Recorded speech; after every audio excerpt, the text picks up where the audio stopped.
मैं अरुणा कुजूर, सहायक प्राध्यापक भूगोल, हॉली क्रॉस विमेंस कॉलेज अंबिकापुर से। BA first year second paper के सेकंड यूनिट में हम एक टॉपिक देखेंगे, गौड़ जनजाति। आइए हम शुरुआत करते हैं जनजाति शब्द से। जब भी हम जनजाति शब्द की कल्पना करते हैं तो एक ऐसी संस्कृति का चित्र हमारे सामने उभर कर आता है जो वैज्ञानिक विकास से दूर, वर्तमान की व्यवहार शैली और भौतिक जीवन से अपरिचित, शांति और एकांत में प्रकृति की गोद में रहती है। इनकी अपनी एक विशिष्ट जीवन शैली होती है। ये लोग बहुत ही सरल और प्रकृति प्रेमी होते हैं। हमारी लुप्त होती सांस्कृतिक विशेषताओं की झलक आज भी हमें इन जनजातियों में देखने को मिलती है। आइए देखते हैं कुछ परिभाषाएं। D.N. मजुमदार ने जनजातियों को परिवारों का संकलन कहा है, जिसका अपना एक सामान्य नाम होता है, जिसमें सदस्य एक निश्चित भूभाग पर रहते हैं, सामान्य भाषा बोलते हैं, विवाह, व्यवसाय या उद्योग के विषय में कुछ निषेधों का पालन करते हैं तथा एक सुनियोजित आदान प्रदान की व्यवस्था का विकास करते हैं। नेक्स्ट हम देखेंगे गिलिन और गितिन के अनुसार जनजाति किसी भी ऐसे स्थानीय समुदायों के समूह को कहा जाता है जो एक सामान्य भूभाग पर निवास करता हो, एक सामान्य भाषा बोलता हो और एक सामान्य संस्कृति का व्यवहार करता हो। नेक्स्ट हम देखेंगे जॉर्ज पीटर मर्डाक के अनुसार यह एक सामाजिक समूह होता है जिसकी एक अलग भाषा होती है तथा भिन्न संस्कृति व एक स्वतंत्र राजनीतिक संगठन है। आइए देखते हैं जनजातीय समुदाय की कुछ सामान्य विशेषताएं। पहला, जनजाति का अपना एक नाम होता है। दूसरा, जनजाति परिवारों का समूह होता है। तीसरा, जनजाति की अपनी एक बोली होती है। चौथा, हर जनजाति की अपनी एक संस्कृति होती है। पांचवा, इनका वितरण एक निश्चित भूभाग पर होता है। छठवां, स्वतंत्र सुरक्षात्मक संगठन होता है। और सातवां, स्वतंत्र राजनीतिक संगठन होता है जिसमें मुखिया का स्थान सर्वोच्च होता है। आइए देखते हैं गौड़ शब्द का अर्थ। एस हिस्लाप के अनुसार गौड़ या गुंड शब्द कोंड या कुंड का विकृत रूप है। कोंड शब्द की उत्पत्ति तेलुगु के कोंडा शब्द से हुई है जिसका अर्थ होता है पर्वत। इस प्रकार गौड़ पहाड़ी निवासियों को कहा जाता है। यदि हम देखें तो गौड़ भारत की प्रमुख जनजातियों में से एक हैं।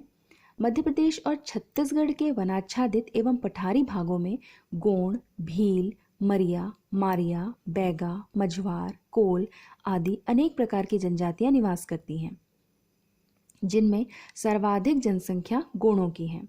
यदि हम इतिहास पर दृष्टि डालें तो प्राचीन काल में गौड़ एक अत्यंत प्रभावशाली जाति थी जिसके राज्य का विस्तार महाकौशल क्षेत्र में 16वीं शताब्दी तक था।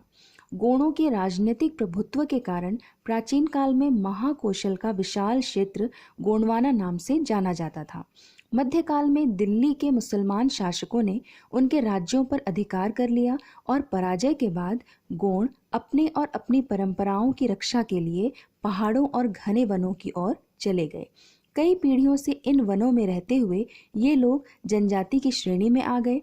इन्होंने भौतिक और सामाजिक परिस्थितियों से पूर्णतः अपना समायोजन स्थापित कर लिया। नेक्स्ट है गौड़ की उपजातियां। गौड़ों की लगभग 1.5 दर्जन उपजातियां होती हैं। इन सभी उपवर्गों में राजगौड़ सर्वोच्च माने जाते हैं और अधिकतर भूस्वामी या जमींदार होते हैं। आइए देखते हैं निवास क्षेत्र। इनके 2 प्रमुख निवास क्षेत्र हैं, पहला मध्य प्रदेश और दूसरा छत्तीसगढ़। पहला मध्य प्रदेश, इसके मध्यवर्ती भाग में स्थित छिंदवाड़ा, बैतूल, सेवानी और मंडला जनपद गौड़ों के प्रमुख निवास क्षेत्र हैं। इन जनपदों की 1/4 से लेकर 3/4 तक जनसंख्या केवल गौड़ों की है। दूसरा छत्तीसगढ़। छत्तीसगढ़ मैदान के दक्षिण में दुर्गम पहाड़ी क्षेत्र स्थित है, जहां मुरिया और मारिया नामक गोंड की उपजातियां रहती हैं। कुछ लोगों का ये मानना है कि वास्तविक गोंड यहीं पर पाए जाते हैं, जो अनजान व्यक्तियों को देखकर छुप जाते हैं। चलिए गोंड जनजाति को विस्तार से देखते हैं। पहला, प्राकृतिक पर्यावरण। इनका निवास क्षेत्र वनाच्छादित पहाड़ी तथा पठारी भूभाग होता है, जहाँ की भूमि लावा की मोटी परत से ढकी हुई है। मध्य प्रदेश के मध्यवर्ती भाग में सतपुड़ा और मैकाल की पहाड़ियाँ 600 से 1000 मीटर तक ऊंची हैं। पहाड़ी और पठारी होने के कारण गोंड क्षेत्र की जलवायु अपने आसपास के क्षेत्रों की तुलना में ठंडी और आर्द्र है। छिंदवाड़ा और बैतूल जनपदों में औसत वार्षिक वर्षा 105 सेंटीमीटर, वहीं मंडला तथा बस्तर में लगभग 150 सेंटीमीटर है। इन क्षेत्रों में मिट्टी कम उर्वर होती है, जिस कारण यहाँ कृषि योग्य भूमि नहीं है। यहाँ के घने जंगलों में अनेक प्रकार के मानसूनी वृक्ष पाए जाते हैं, जिनमें साल, सागौन, बांस, सीसम, पलाश, महुआ, तेंदू, हल्दू, हर्रा, बहरा आदि प्रमुख है। बस्तर का लगभग 3/4 भाग वनों से ढका हुआ है। इन वनों में चीता, हिरन, बारहसिंगा आदि जंगली पशु भी पाए जाते हैं। नेक्स्ट है शारीरिक लक्षण। गोंड काले तथा गहरे रंग के और सुडौल शरीर वाले होते हैं। इनके सिर गोल, नाक छोटी और चौड़ी, मुंह चौड़ा और होंठ छोटे होते हैं। सिर के बाल काले और सीधे होते हैं, किंतु यदि हम देखें तो इनकी मुखाकृति मंगोलों से मेल खाती है, किंतु रंग और शरीर द्रविड़ों से मेल खाता है। अगला है भोजन। इनके भोजन में मोटे अनाज जैसे मक्का, कोदो, कुटकी, ज्वार आदि शामिल होते हैं। इसके अलावा कंदमूल, फल, फूल, पशुओं के मांस, मछलियाँ आदि मुख्य हैं। चावल और कुटकी का प्रयोग ये लोग सबसे ज़्यादा करते हैं। अलग अलग वर्गों में भोजन संबंधी नियमों में भिन्नता भी देखने को मिलती है। प्रायः सभी गोंड गोमांस नहीं खाते हैं। इसी प्रकार अधिकांश वर्गों में किसी एक पशु के मांस का वर्जित करना अनिवार्य होता है। वहीं हम देखते हैं कि इनमें सबसे उच्च माने जाने वाले राजगोंड गाय, बंदर और भैंस के मांस नहीं खाते हैं। सामान्यतः सभी वर्ग के गोंडों में पत्ते पर भोजन करने की परंपरा है। ये लोग महुआ और चावल की बनाई गई शराब पीते हैं, जिसका प्रयोग उत्सवों के अवसर पर अधिक किया जाता है। नेक्स्ट है गृह एवं बस्तियां। ये लोग स्थानीय रूप से उपलब्ध गृह निर्माण सामग्रियों से ही अपने घर बनाते हैं।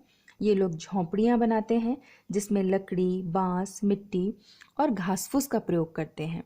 झोंपड़ी लकड़ी और बांस के खंभों पर टिकी होती है और दीवार बांस और लंबी घासों से बनाते हैं, जिसके ऊपर मिट्टी का लेप चढ़ाया जाता है। गोंडों के गांव छोटे छोटे होते हैं। गांव के घर के 3 भाग होते हैं, जिसमें पहला रसोई घर, दूसरा शयन कक्ष और तीसरा अन्नागार होता है। सामान्यतः घर के पास में एक छोटा सा मुर्गी बाड़ा और शाक सब्जी लगाने के लिए खेत होता है। गोंड लोग प्रायः मुख्य मार्ग से थोड़ा दूर हटकर अपना घर बनाते हैं। अगला है वस्त्र एवं आभूषण। इनमें सूती वस्त्र का प्रचलन अधिक देखा जाता है। पुरुष धोती और स्त्रियां साड़ी पहनती हैं। स्त्रियां मोती, मूंगा, लोहा, पीतल आदि के गहने पहनना पसंद करती हैं। युवतियां बालों में फूल लगाती हैं। इनमें बचपन से ही गोदना गुदवाने की प्रथा होती है। गोदने का काम परधान या ढोलिया जातियों के लोग करते हैं। पुरुष भी गले में सफ़ेद मोती की माला पहनते हैं और कानों में पीतल की बालियां पहनते हैं। स्त्रियां हाथों में बाजूबंद और पैर में नुपुर पहनती हैं। बस्तर की मारिया स्त्रियां सफ़ेद मोतियों के गुच्छे और पीतल तथा लोहे की कड़ियों से निर्मित जंजीर पहनती हैं। मारिया पुरुष कमर में कौड़ियों की माला पहनते हैं और उसमें एक चाकू लगाकर रखते हैं। अगला है उपकरण तथा अस्त्र शस्त्र। गोंड लोग कृषि कार्य के लिए पुराने ढंग के औजार जैसे हल, कुदाली, खुरपी, हंसिया आदि का प्रयोग करते हैं। पशुओं के शिकार के लिए धनुष बाण, कुल्हाड़ी और बांस के डंडे का प्रयोग करते हैं। घर से बाहर जाते समय गोंड प्रायः अपने साथ धनुष बाण रखते हैं। इसके अलावा ये लोग सामान ढोने के लिए बांस की बहंगी का प्रयोग करते हैं। अगला है सामाजिक संगठन। गोणों में जातीय स्तर पर श्रम विभाजन पाया जाता है। इनमें राजगोण का सर्वोच्च स्थान होता है, जो खेती करते हैं और समाज के अगुवा भी होते हैं। धुरगोण भी कृषक हैं, किंतु वे भूस्वामी नहीं होते हैं। राजगोण भूस्वामी या जमींदार होते हैं। इनमें लोहार, घसिया, चरवाहा, ओझा आदि सेवी जातियां यानी कि जो सेवा करते हैं, जो राजगोण और कृषकों की सेवा करते हैं। श्रम विभाजन होते हुए भी गोणों में पारस्परिक भेदभाव का अभाव मिलता है।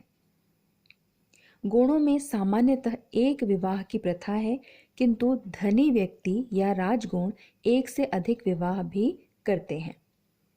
इनमें विवाह की कई प्रथाएं प्रचलित हैं, जिनमें अपहरण विवाह, भगेली विवाह, लमसेना विवाह, पठौनी विवाह आदि।